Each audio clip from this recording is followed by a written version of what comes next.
নমস্কার শ্রোতা বন্ধুরা, গল্প কথার আসরের আজকের বৈঠকে যোগদান করার জন্য অশেষ ধন্যবাদ। আমি রুদ্র দত্ত। শুনতে থাকুন পাঠ গল্প কথার আসরের শ্রুতি পুস্তক প্রেমেন্দ্র মিত্রের কল্পবিজ্ঞান উপন্যাস মনু দ্বাদশ। এই এপিসোডে তৃতীয় এবং অন্তিম পর্ব।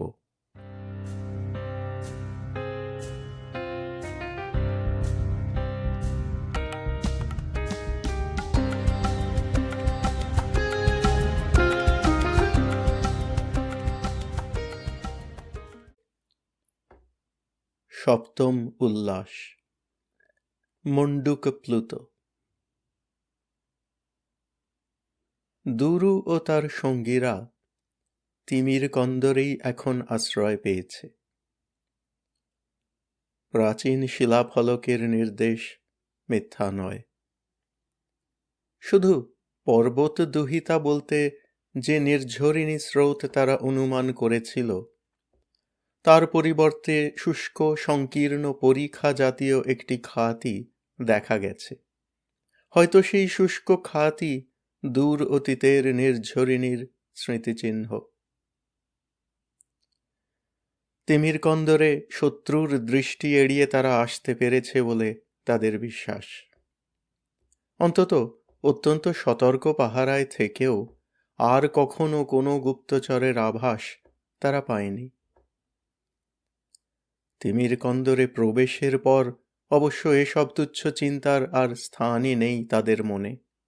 এক তীব্র বিস্ময় মাদকতার মাঝে তারা যেন নিমজ্জিত হয়ে আছে। তিমির কন্দর সম্বন্ধে কিছু অনুমান ও কল্পনা তাদের মনে ছিল, কিন্তু আসল সত্য তাদের সে কল্পনা ও অনুমানকে বহু দূর ছাড়িয়ে গেছে। এমন অবিশ্বাস্য ঐশ্বর্যের কথা তারা স্বপ্নেও ভাবতে পারেনি। ঐশ্বর্য অবশ্য মূল্যবান ধাতু কি বিচিত্র দুর্লভ প্রস্তরখণ্ডের নয়। সে ঐশ্বর্যের কোনো মূল্যই দুরুদের কাছে অন্তত নেই।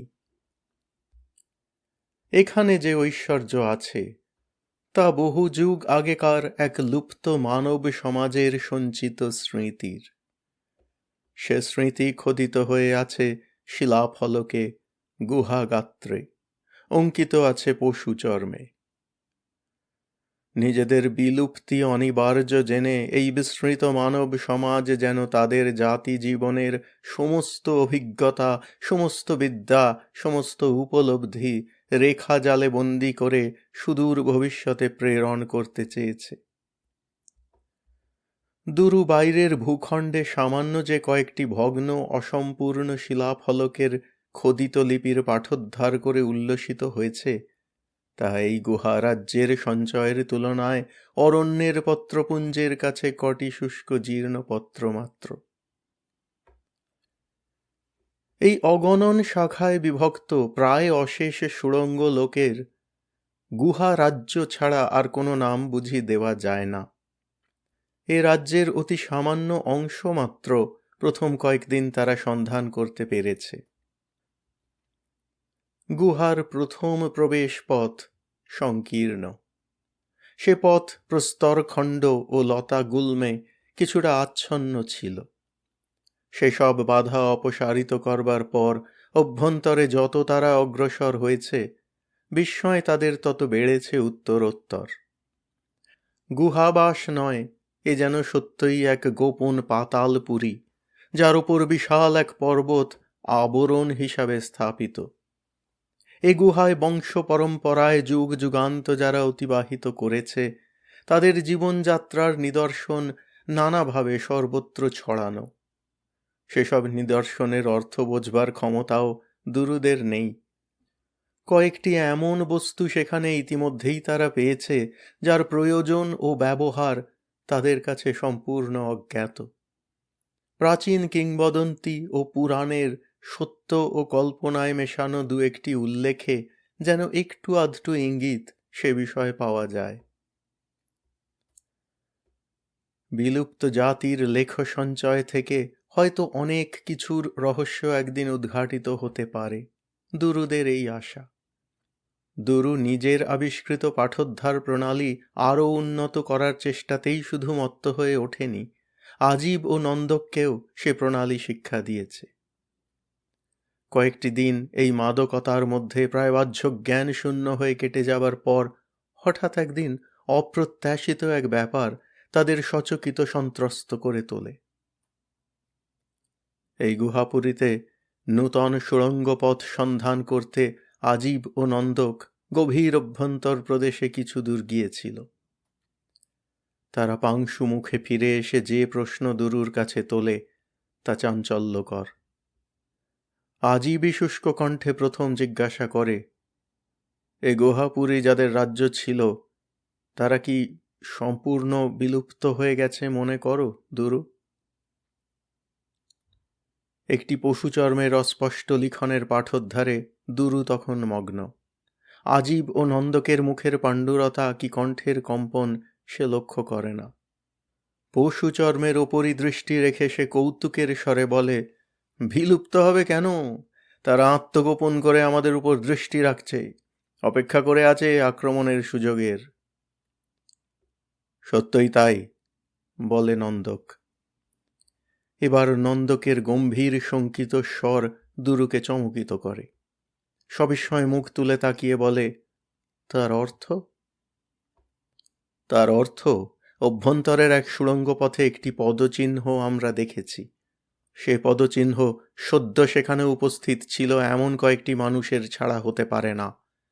গুহার ধূলিতে কয়েকবার যাতায়াতের চিহ্নগুলি অস্পষ্ট হয়ে গেছে বলে তাদের সংখ্যা নির্ণয় ঠিক সম্ভব নয়, কিন্তু তারা যে আমাদের অংশে এসে আবার ফিরে গেছে এ বিষয়ে সন্দেহের অবকাশ নেই।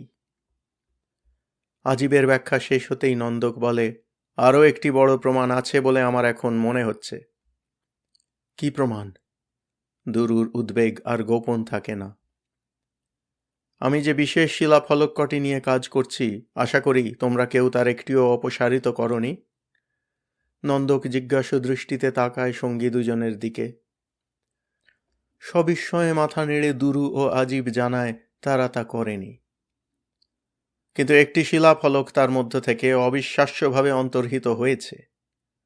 তোমরা কেউ কোনো কারণে সেটি নিয়ে থাকবে ভেবে আমি এ ব্যাপারটিতে কোনো গুরুত্ব দিইনি, কিন্তু পদচিহ্নগুলি আবিষ্কারের পর আমার সন্দেহ সহসা জাগ্রত হয় এবং এখন বুঝছি তা অমূলক নয়।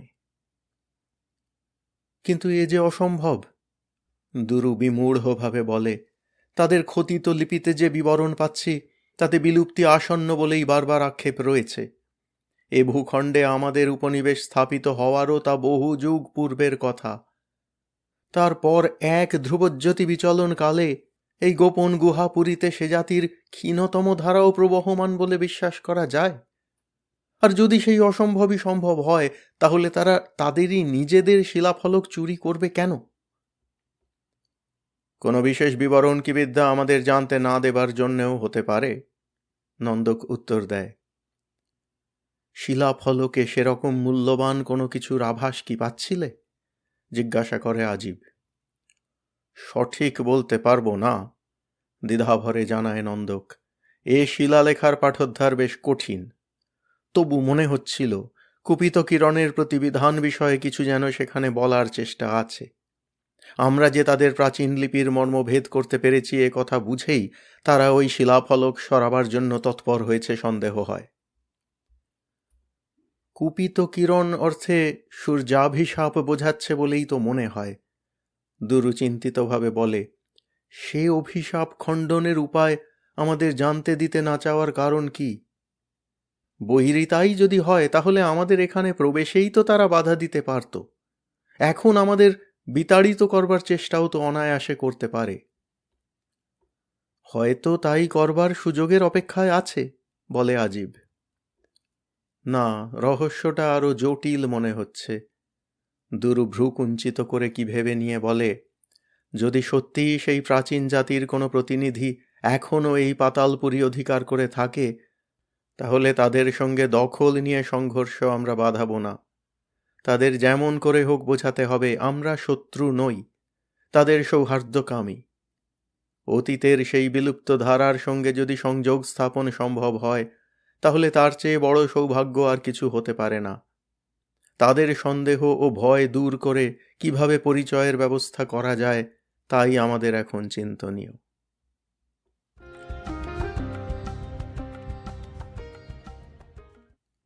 অষ্টম উল্লাস, দণ্ডাপূপ।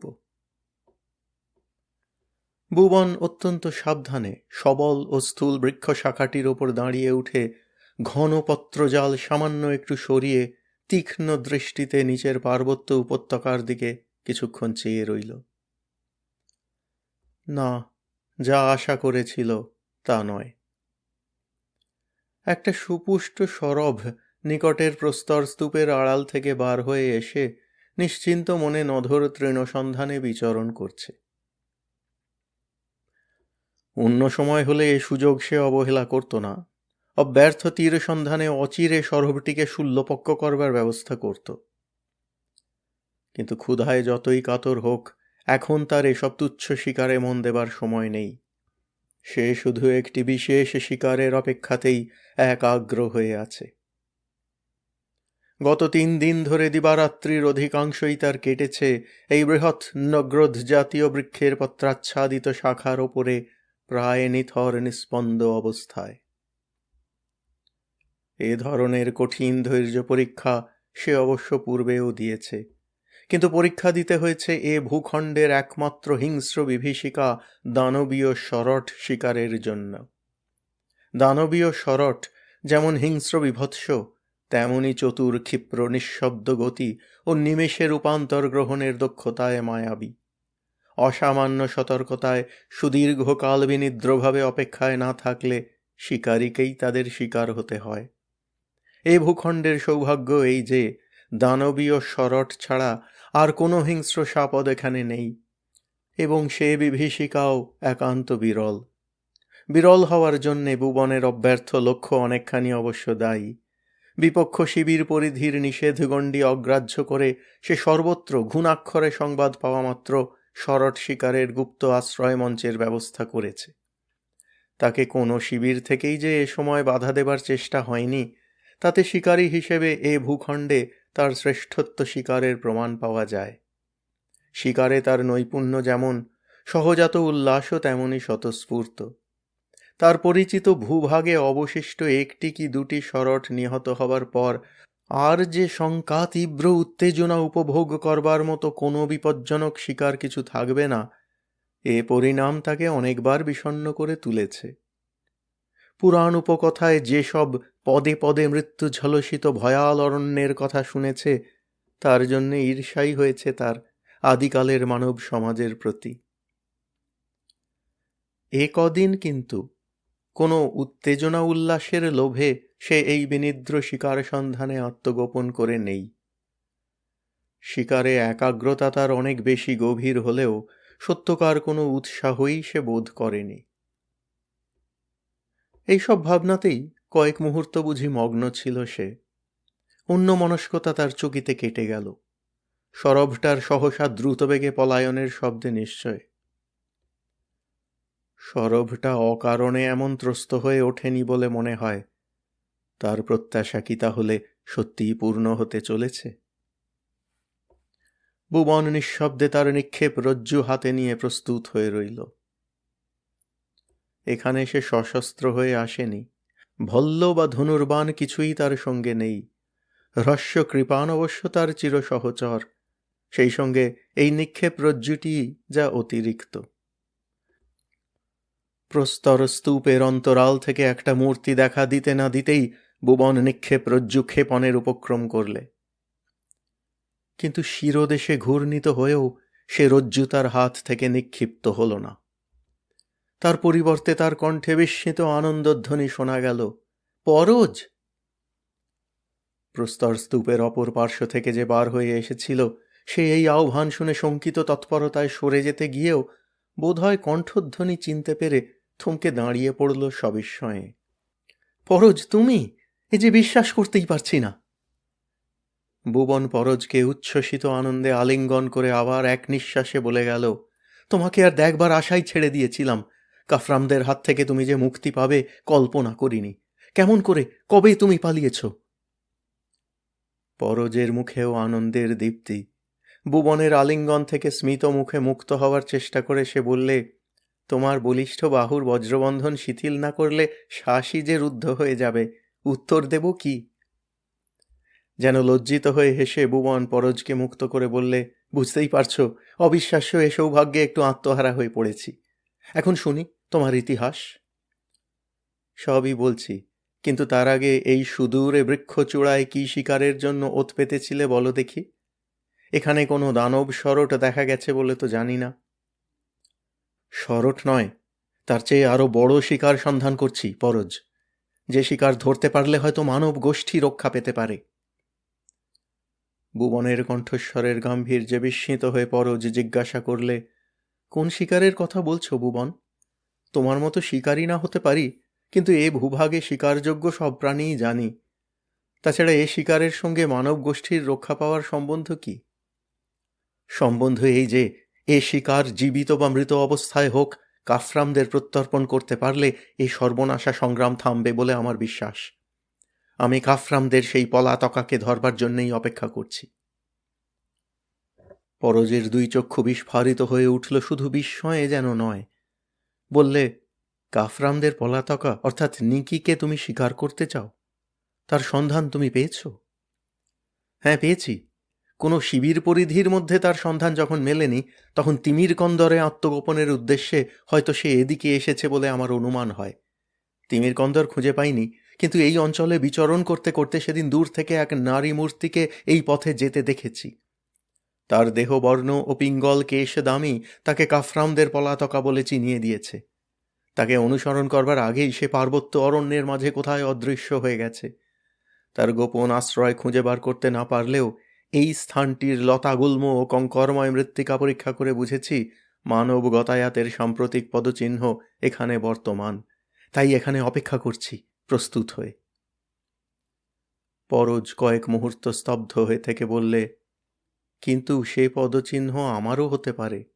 এ পথে আমারও যাতায়াত আছে, দেখতেই পাচ্ছ। তোমার যাতায়াতের চিহ্ন? ভুবন একটু হাসল। না পরজ, আমার দৃষ্টি অত সহজে প্রতারিত হয় না। তাছাড়া এ স্থান সযত্নে পর্যবেক্ষণ করে অঙ্গবাসবন্ধনীর এমন ছিন্ন সূত্র পেয়েছি যা কাফরাম রমণী ছাড়া আর কারও হতে পারে না। আমি জানি সে পলাতকা এইখানেই কোথাও আছে, সুতরাং আমার হাত থেকে তার নিষ্কৃতি নেই। একটু থেমে উৎসাহ ভরে ভুবন আবার বললে, তুমিও তো আমায় সাহায্য করতে পারো। পরাজ ভুবনের দিকে স্থির দৃষ্টিতে তাকিয়ে বললে, হ্যাঁ, তা পারি। সাহায্য করতেই হবে পরজ, কিন্তু তুমি তার নামটাও জানো দেখছি। কিন্তু কি করে? এবার জিজ্ঞাসা করলে ভুবন।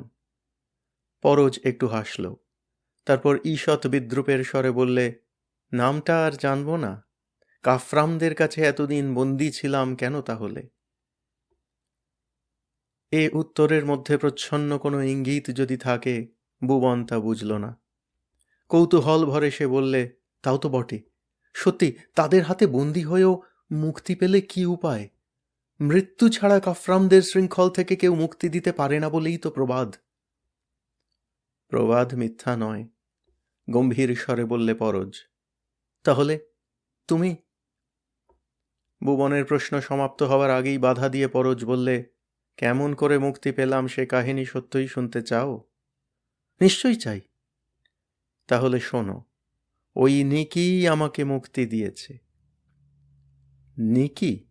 মানে যে পলাতকা? ভুবনের গলার স্বরে বিস্ময়ের চেয়ে অবিশ্বাসই বেশি। হ্যাঁ, স্বেচ্ছায় যে সমাজ ত্যাগিনী, যাকে বন্দিনী করে প্রত্যর্পণ করলে 3 শিবিরের বিরোধ মিটে যাবে তুমি মনে করো, সেই নিকিই আমাকে মুক্তি দেয়।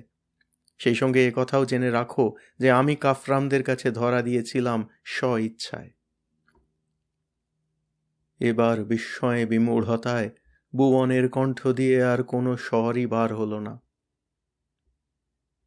পরজ নিজে থেকে বলে চলল, কাফরামরা আমায় বন্দি করে নিয়ে গেছে এরকম অনুমান সম্ভবত তোমরা করেছিলে, কিন্তু বন্দি হবার সমস্ত আয়োজন আমিই করেছিলাম এটা নিশ্চয়ই কেউ ভাবতে পারোনি। হ্যাঁ ভুবন, আমি কাফরামদের বন্দী হতেই চেয়েছিলাম, কেন চেয়েছিলাম তা বোঝানো কঠিন, তবু যতটুকু পারি চেষ্টা করছি। প্রাভার শিবিরের মণ্ডল আবাসেই বোধহয় লক্ষ্য করেছ আমি একটু দল ছাড়া ছিলাম। তোমরা কি ভেবেছ জানি না, কিন্তু নিজের মনে এই বিচ্ছিন্নতার জন্যে আমার ক্ষোভের অন্ত ছিল না। যা সকলের কাছে সহজ স্বাভাবিক, আমার কাছে তা বিস্বাদ লেগেছে। মণ্ডল কুমারীদের সঙ্গে যৌবন লীলায় কোনো আগ্রহ আমার কোনো দিন জাগেনি। বিতৃষ্ণা জেগেছে মণ্ডল জীবনের আরও অনেক শিক্ষা দীক্ষায়। তারপর কৈশোর পার হয়ে আমার মন এক ভয়ঙ্কর সন্দেহে জর্জর হয়ে উঠেছে। আমি হয়তো সেই প্রাচীন পুরাণ বর্ণিত কালের কোনো নিষ্ফল প্রক্ষেপ। অসামাজিক যেসব রুচি ও প্রবৃত্তি বহুকাল শিবির সেবকদের ভেতর লুপ্ত হয়ে গেছে, তাই আমার মধ্যে দুষ্ট গোপন ব্যাধির মতো আবার দেখা দিয়েছে। আমি তখনই অনুভব করতাম শিবির বধূরা আমার মনে কোনো সাড়া জাগায় না। আমি এককে একান্ত করে চাই, যাকে চাই তাকে শিবির বধূদের মধ্যে খুঁজে পাই না। শিবিরের কারো প্রতি প্রীতির অভাব আমার ছিল না, কিন্তু নিজেকে কোথাও যেন নিঃসঙ্গ করেও রাখতে চাইতাম। সেই নিঃসঙ্গতা যেন কাউকে দেওয়া যায় না। সবচেয়ে গ্লানি হতো মনের মধ্যে অদ্ভুত এক স্বপ্ন লঘু অথচ তীব্র ব্যাকুলতা অনুভব করে। সে আবেশ বিহ্বলতা কোনো এক বিশেষকে ঘিরেই যেন সার্থক হতে চায়। অবাস্তব পুরাবৃত্তে শুনেছি বিশেষ এক নারী ও বিশেষ এক পুরুষের পরস্পরের প্রতি এমনই তীব্র আবেগ স্পন্দিত আকর্ষণের কথা। আমাদের শিবির সমাজ সে জাতীয় আকর্ষণ দূর অতীতেই অতিক্রম করে এসেছে। নিজের মধ্যে তারই স্ফুরণ দেখে ঘৃণায় লজ্জায় তাই পীড়িত হয়েছি, কিন্তু কাউকে, এমনকি তোমাকে পর্যন্ত তা জানাতে পারিনি। হয়তো আমার এই সমাজ চেতনার বিকৃতি ভিন্ন সংস্রবে নিরাময় হতে পারে বলে একদিন হঠাৎ মনে হয়েছে প্রাভার শিবিরের ব্যাধির চিকিৎসা কাফরাম সমাজের নির্যাতনেই হয়তো হতে পারে। নারী প্রধান কাফরাম সমাজে সমাজ ভর্তা হয়ে কাটাতে হলে প্রকৃতিস্থতা আবার ফিরে আসবে, এই আশায় স্বেচ্ছাতেই কাফরাম শিকারীদের দৃষ্টিতে পড়বার চেষ্টা করেছি। শেষ পর্যন্ত আমার কৌশল ব্যর্থ হয়নি, কিন্তু তাতে ফল যা হয়েছে তা হিতে বিপরীত। ওই তনিকা বা নিকির হাতেই আমি বন্দী হই। কাফরামদের বিধান অনুযায়ী ভিন্ন শিবিরের বন্দী পুরুষকে সমাজ ভর্তার মর্যাদা লাভের পূর্বে পঞ্চপূর্ণিমাকাল মূল শিকারীর নিজস্ব সেবক হয়ে থাকতে হয়। নিকিকে দর্শন করবার ও তার সঙ্গ পাওয়ার পর আমার মধ্যকার অসুস্থ প্রবণতা তীব্রভাবে পরিস্ফুট হয়ে উঠেছে। আমাদের 3 শিবির জগতে নিকি ছাড়া আর কোনো রমণী নেই বলে আমার মনে হয়েছে এই নিকিকেই যেন সারা জীবন আমি খুঁজে ফিরছিলাম। তাকে পাইনি বলেই কোনো নারী সঙ্গ আমাকে আকৃষ্ট করেনি। নিজের কঠিন ব্যাধির সমস্ত লক্ষণই আমি তখন চিনতে পেরেছি।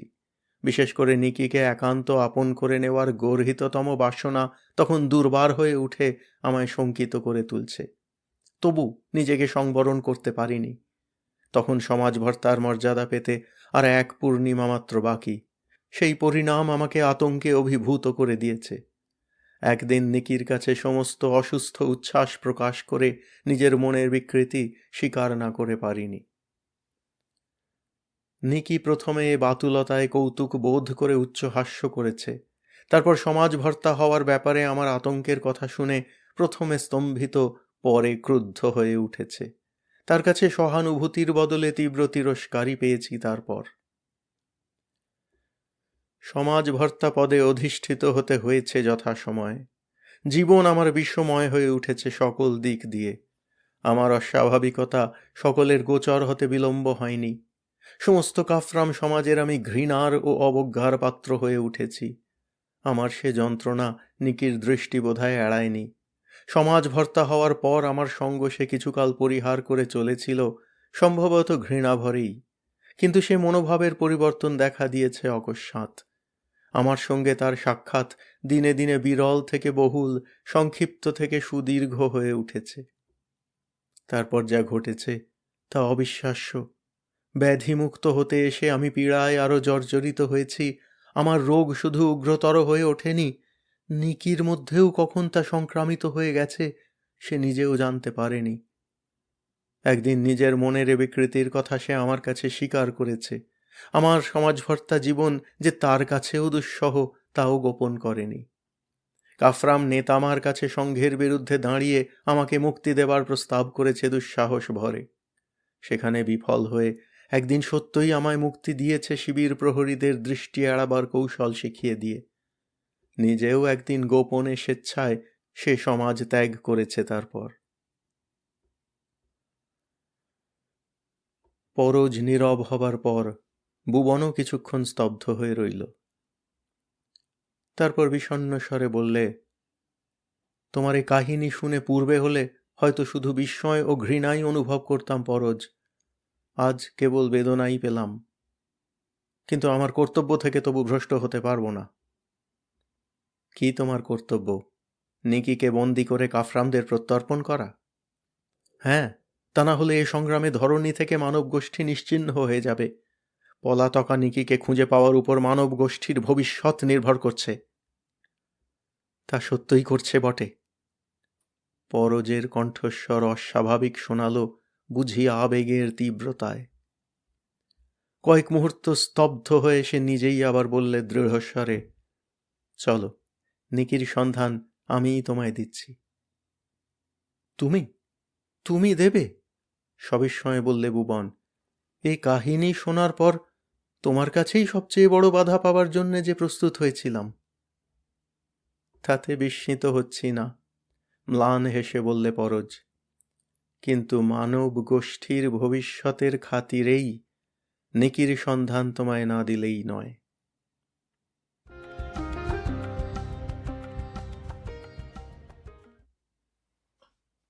নবম উল্লাস। সিংহাবলোকন। তিমির কন্দর এমন বিভ্রান্তি চক্র তা দুরুরাও অনুমান করতে পারেনি। বিশাল বল্মিক স্তূপের মতো তাতে অসংখ্য সুড়ঙ্গ পথ পরস্পরকে জড়িত করে এমন জটিলতা সৃষ্টি করেছে যার মধ্যে দিকবিদিক স্থির রাখা প্রায় অসাধ্য। দুরু, আজিব ও নন্দক দীর্ঘ কয়েক দিবসের চেষ্টায় বারবার ব্যর্থ হয়েও কিন্তু পরাভব মানেনি। তিমির কন্দরের মধ্যে রহস্যময় পদচিহ্ন পাওয়ার পর থেকে সুদূর অতীতের কন্দরবাসীদের শেষ প্রতিনিধিদের সন্ধানে তারা নানা অভিযানে পথ হারিয়ে উদ্ভ্রান্ত হয়ে ঘুরে বেড়িয়েছে দীর্ঘকাল, তবু আশা ত্যাগ করেনি। আশা ত্যাগ না করার কারণ অবশ্য আছে। সুড়ঙ্গ পথে যেতে যেতে এমন কয়েকটি রহস্যময় ধ্বনি তারা শুনেছে যা কন্দরে অন্য কারো অস্তিত্বেরই সাক্ষ্য দেয়। একবার বিশেষ একটি ত্রিধা বিভক্ত সুড়ঙ্গ পথের সঙ্গমে উপস্থিত হতে না হতে দ্রুত এক পদশব্দ বিলীন হয়ে যেতে শুনেছে পার্শ্ববর্তী পথে। তাছাড়া আরও এমন এক বিচিত্র ধ্বনি মাঝে মাঝে তাদের শ্রুতিগোচর হয়েছে যার স্বরূপ নির্ণয়ই তাদের পক্ষে সম্ভব হয়নি। সে ধ্বনি হয়তো রুদ্ধ কন্দরপুরীর পাষাণ গাত্রে ঘাত প্রতিঘাতের দরুন বিকৃত ও বিস্ফারিত। মনুষ্য কণ্ঠ নিঃসৃত কোনো শব্দের সঙ্গে তার সাদৃশ্য তারা খুঁজে পায়নি, তবু তা যেন তাদের কোনো লুপ্ত স্মৃতি আলোড়িত করে ঔৎসুক্য বর্ধিত করেছে। সে ধ্বনি অনুসরণ করবার চেষ্টা তারা করেনি এমন নয়, কিন্তু সুড়ঙ্গ পথের গোলক ধাঁধায় তা যেন তাদের সঙ্গে লুকোচুরি খেলেছে। এ ধ্বনি কিসের হতে পারে তা নিয়ে নিজেদের মধ্যে বাদানুবাদ তাদের অল্প হয়নি। নন্দকের ধারণা এ সেই কন্দরবাসীদেরই বিস্মৃত কোনো ভাষা যা আজ তাদের কাছে অর্থহীন। আজিবের কিন্তু এ ধ্বনি মনুষ্য কণ্ঠের কিনা সে বিষয়েই সন্দেহ হয়েছে। শুধু দুরুই স্পষ্ট কোনো অভিমত প্রকাশ করেনি। স্মৃতির ক্ষীণ এক কম্পন তার মনে যে অস্ফুট ইঙ্গিত জাগিয়ে তুলেছে তা যেন কিছুতেই স্পষ্ট হতে চাইছে না। এই ধ্বনির উৎস সন্ধান করার পথেই অকস্মাৎ সম্প্রতি যা ঘটেছে তাইতেই তারা এখন সবচেয়ে বিচলিত।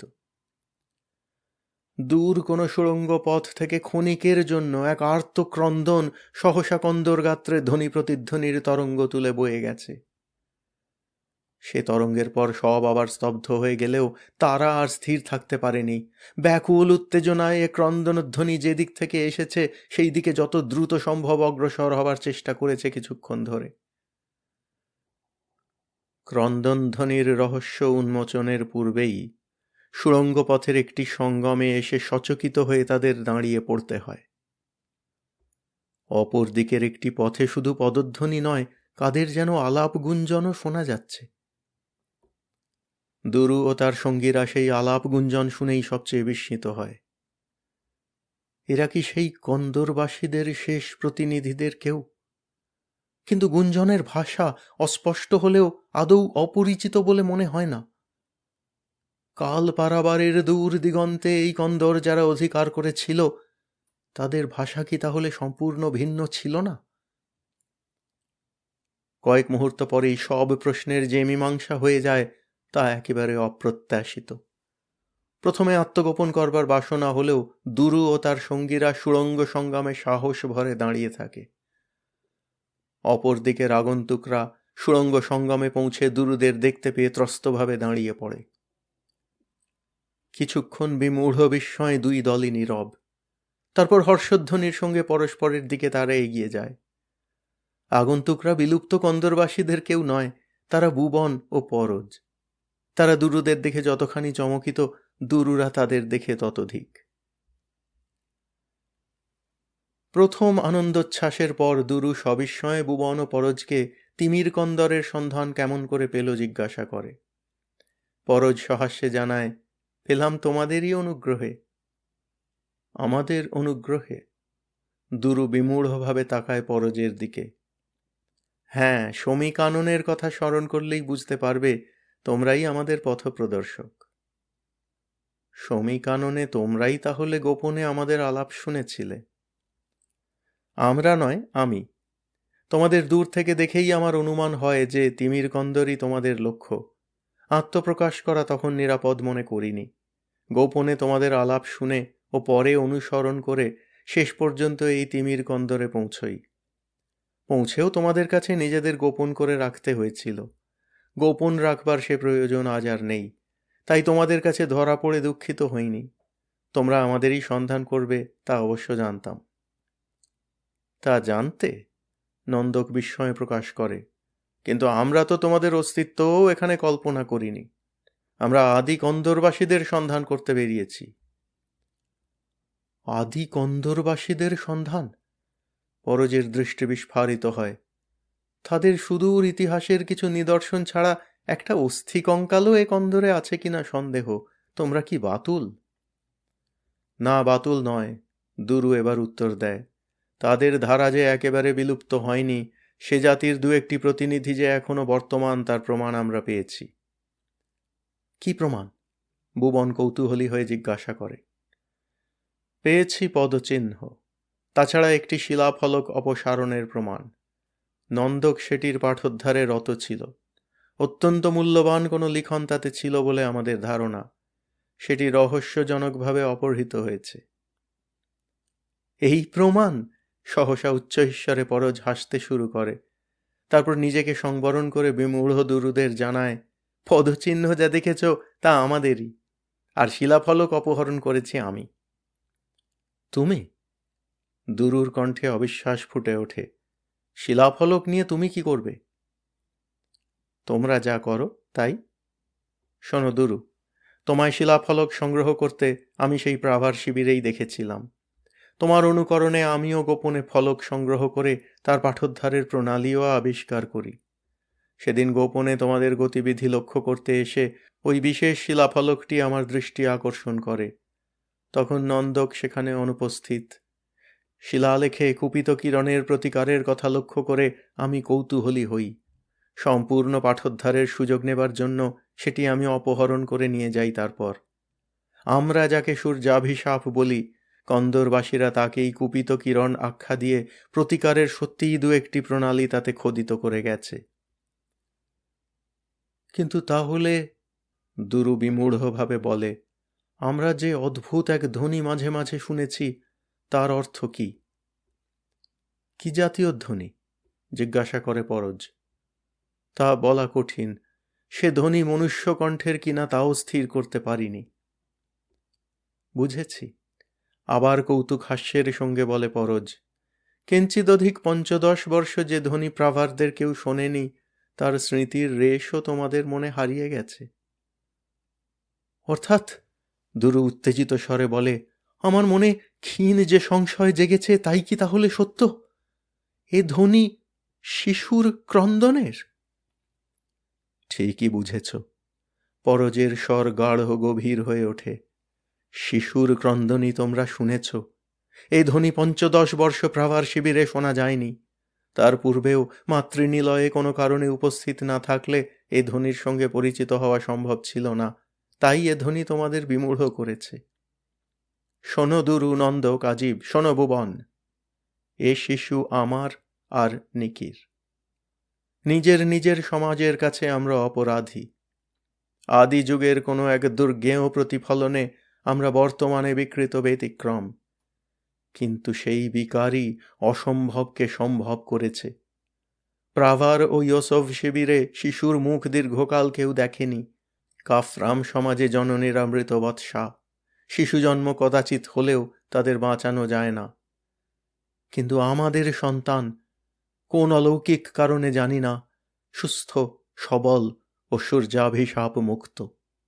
কন্দরবাসীদের লুপ্ত লিপির কোনো মূল্য যদি থাকে, তাহলে তার বিধান নিয়ে আর নিজেদের আকুলতা দিয়ে এ সন্তানকে হয়তো বাঁচাতে পারব। পারতেই হবে। নন্দক উত্তেজিত হয়ে ওঠে। আমার আজীবনের সাধনার এই হবে চরম পরীক্ষা। বিলুপ্তি রোধের যা কিছু ঔষধি উপায় আমি জেনেছি, শিখেছি, সব প্রয়োগ করে এ শিশুকে রক্ষা করবই। তা যদি পারি, পরাজ শান্তস্বরে বলে, তাহলে মানব গোষ্ঠীর নিরাময় ধারা তার ও তার মতো আরও ২-১টি নবজাতকের মধ্যে দিয়ে ভাবিকালে প্রবাহিত হতেও পারে।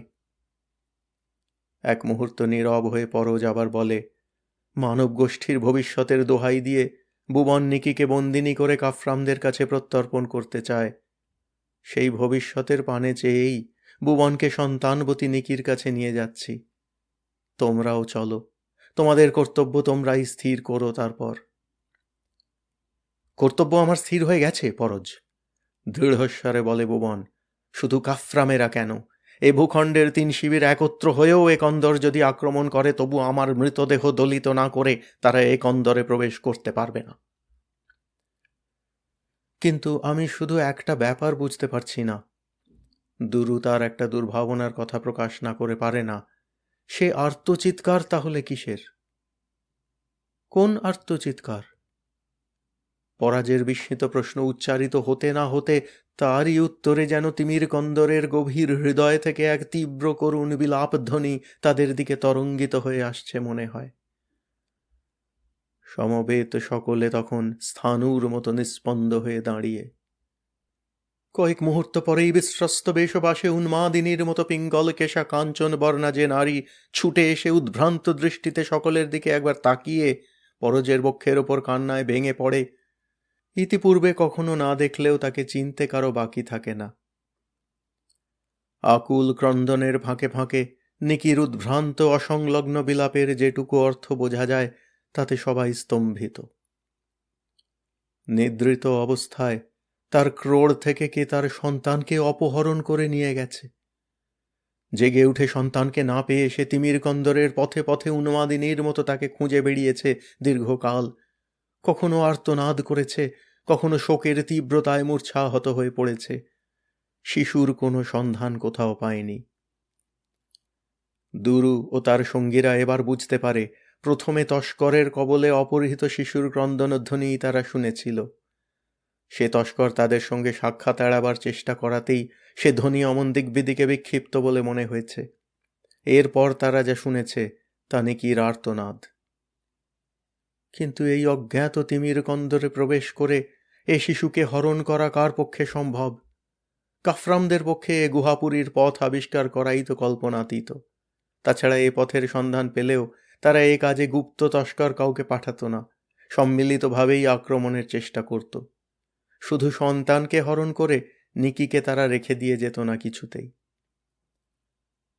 অসহায় নিদ্রিত নারীর কোল থেকে এমনভাবে সন্তান হরণের নৃশংসতা কে তাহলে কিসের স্বার্থে করতে পারে? এ বিহ্বল প্রশ্নের কোনো উত্তরই যেন নেই।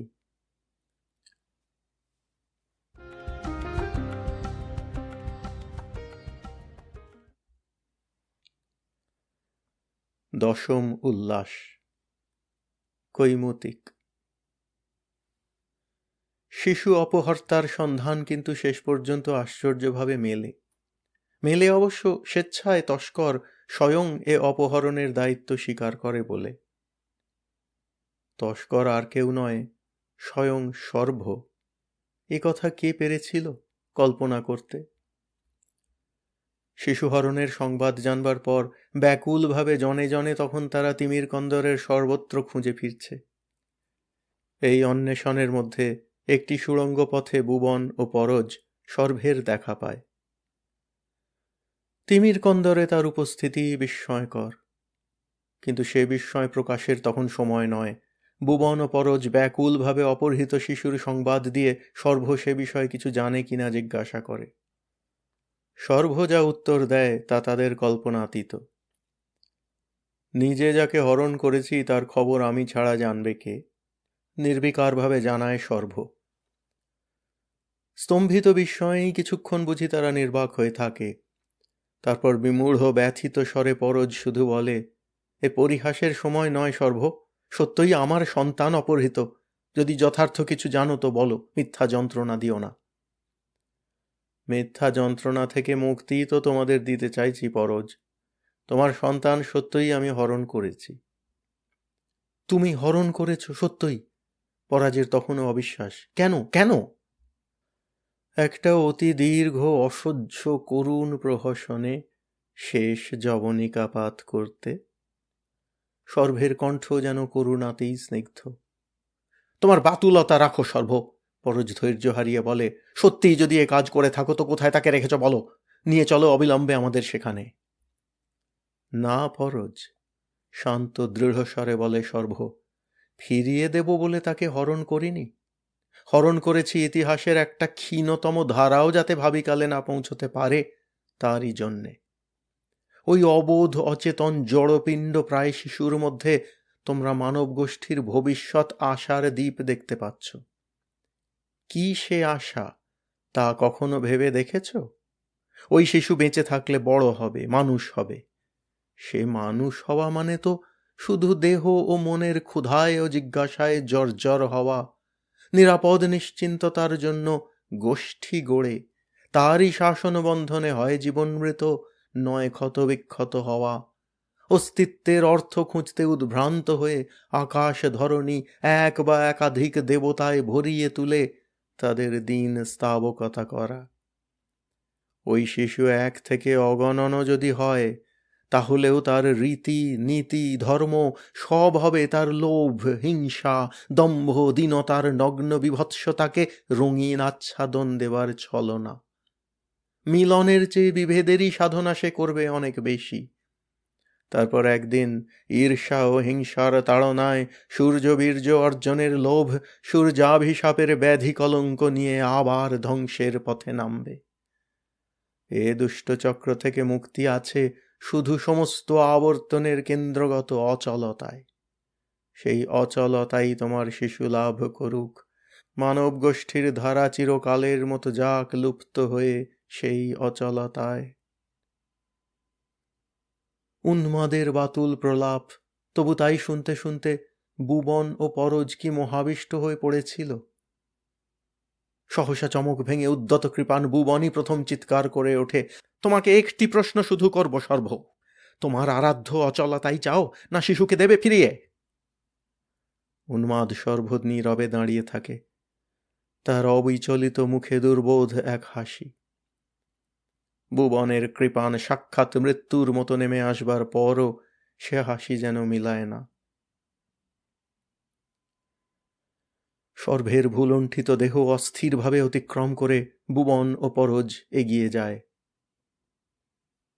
শিশুর অস্পষ্ট রোদনধ্বনি কোনো গোপন গুহা গর্ভ থেকে ভেসে আসছে কি? গহন তিমির কন্দরের বুকে অনন্ত ভাবী কালই যেন শিশুর কণ্ঠের রুদ্ধমান। তার সন্ধান সত্যই কি কেউ পাবে না?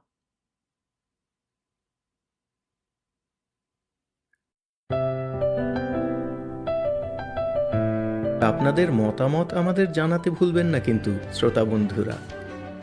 আমাদের ওয়েবসাইট golpokothar-asor.org